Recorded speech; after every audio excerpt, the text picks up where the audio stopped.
Guys, welcome back to Before the First Cast with your host Calvin Herndon.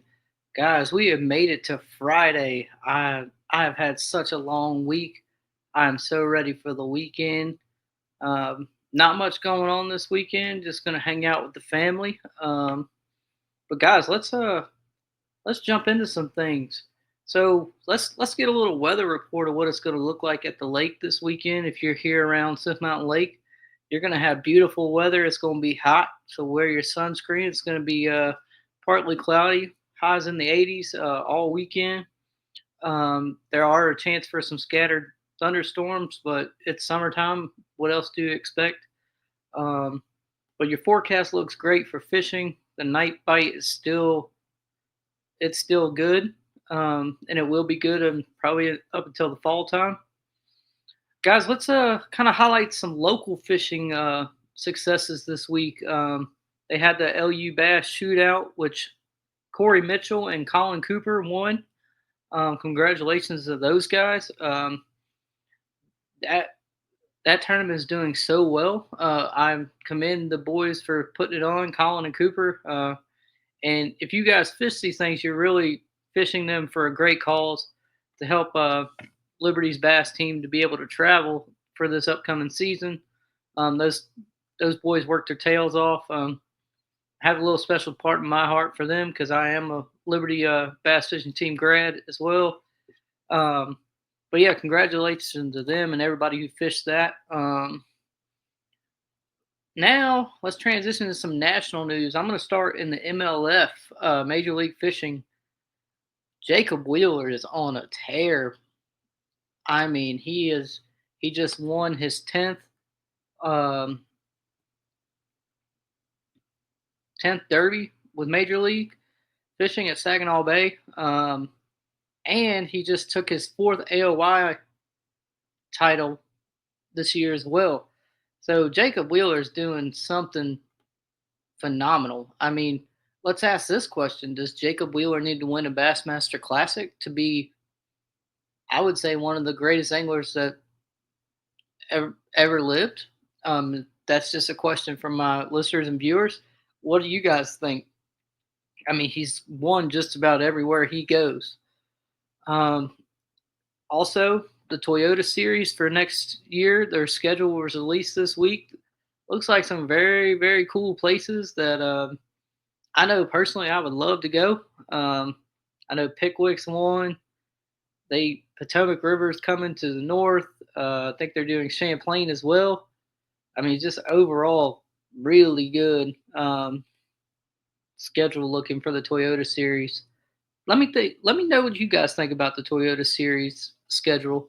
I'm really curious to hear the different opinions.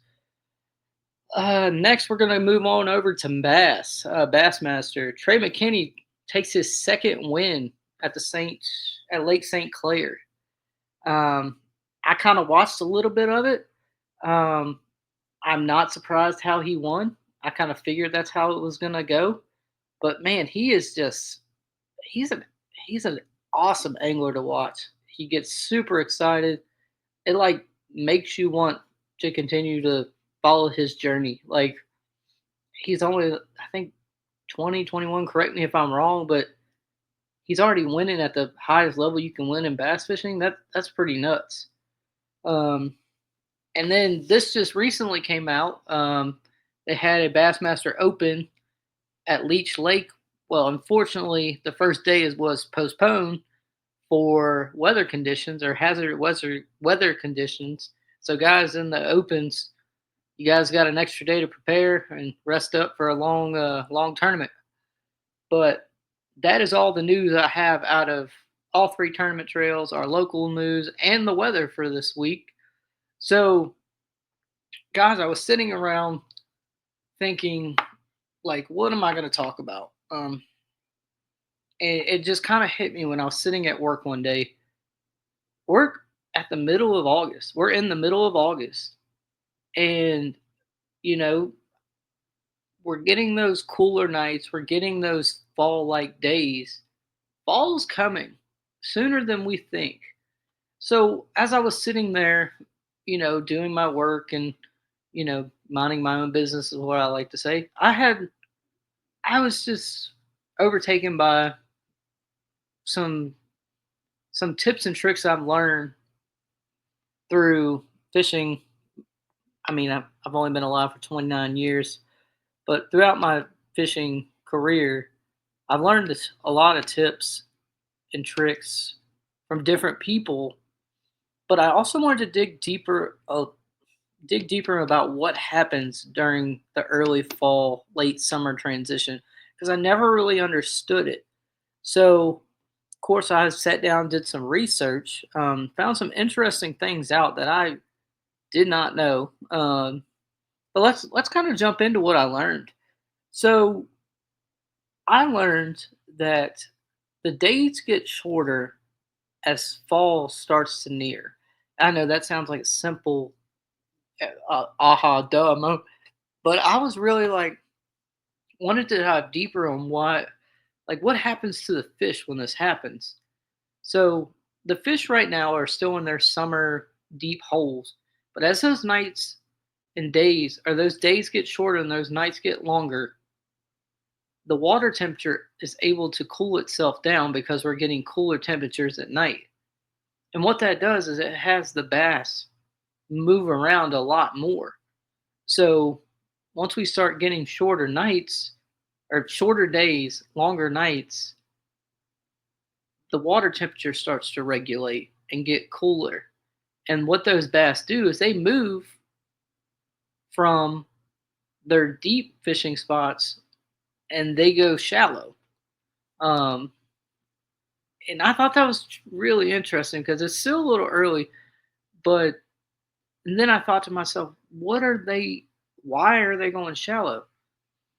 But then I thought back, it's similar to like when they come out of their wintertime hiding holes, their deep holes for the spawn, the springtime. These bass are wanting to eat. They want to eat food. They want to fish. They just want to get big because they're hungry. So they are just chasing bait and feeding. So I was curious and I was like, okay, so where do they go?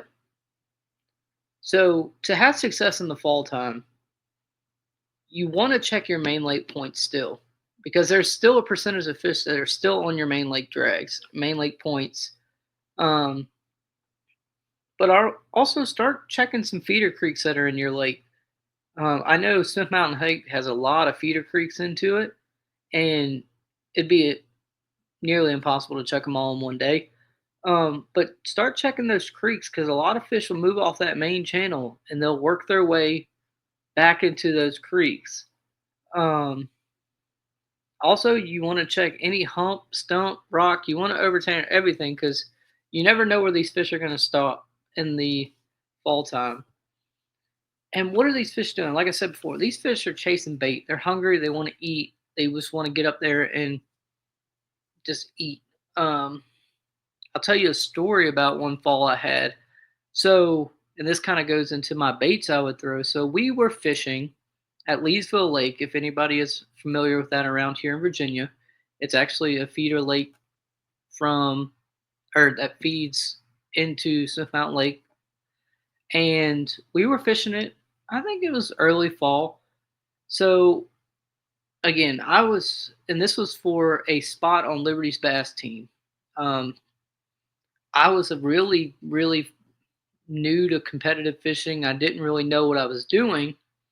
And at that time, I was, you know, I only knew how to throw a crankbait, a worm. Most of my rods were spinning rods. I didn't really have any bait casters. Or if I did, they weren't really good quality. But I was in the back of the boat because we did it as a team. We did it as like you would have somebody in the front for a certain amount of time, and then they would move to the back, and you would move to the front. So I tied on this awful color crankbait. I mean, fire tiger. Now it was a square bill, and I just started chucking and winding it, burning it, burning it, burning it, burning it. And I was getting bit 3, 4 pounders, 3.5s, like just smoking somebody out of the back of the boat. Um, and I sat down and I was thinking to myself, why are they hitting this so well? Well, what I didn't know is at the time I didn't know this, but the water was very, I'm going to say, stained. So the water was stained, and what happens when the water's stained, the fish really have to rely on their senses and their lateral movement, um, which basically comes from vibration. So what that square bill was doing, it was vibrating in the water, and fish were keying in on it, and instinctually they were eating it because it was basically flying by their face, and bass are predatory fish, so they're going to eat anything that is seems like predator to them or prey. Um, so I just really had to sit down on the boat and I'm like, okay, this is weird. So I end up winning that tournament on a square bill, throwing it up and down riprap and burning it. And I was like, why are they eating it so well when I'm just reeling it super fast? So as my career in fishing went along, I had people come alongside me and say, "Yeah, in the fall time, the fish want something fast." And I always ask, "Why is that?" Well, think about it. The bait fish are going to be faster. They're going to be, and bait fish move fast. Um, so they said you want to match the hatch. You want to be fast, just like the bait fish are. And I was like, okay, well that makes sense. But then I asked them about the color, and they keep telling me it was bright enough where they could see it in that murky water, so it was easy for them to track it down. I said, okay, well that makes sense too. But also the location really didn't make sense because I would go back into the back of a feeder creek, all the way to the back, and it seemed like they were all stacked up back there. But I didn't realize until I did a lot more research that that's what they do. They will pretty much gang up in the back of a feeder creek and just wait and ambush fish. So that really got my juices flowing.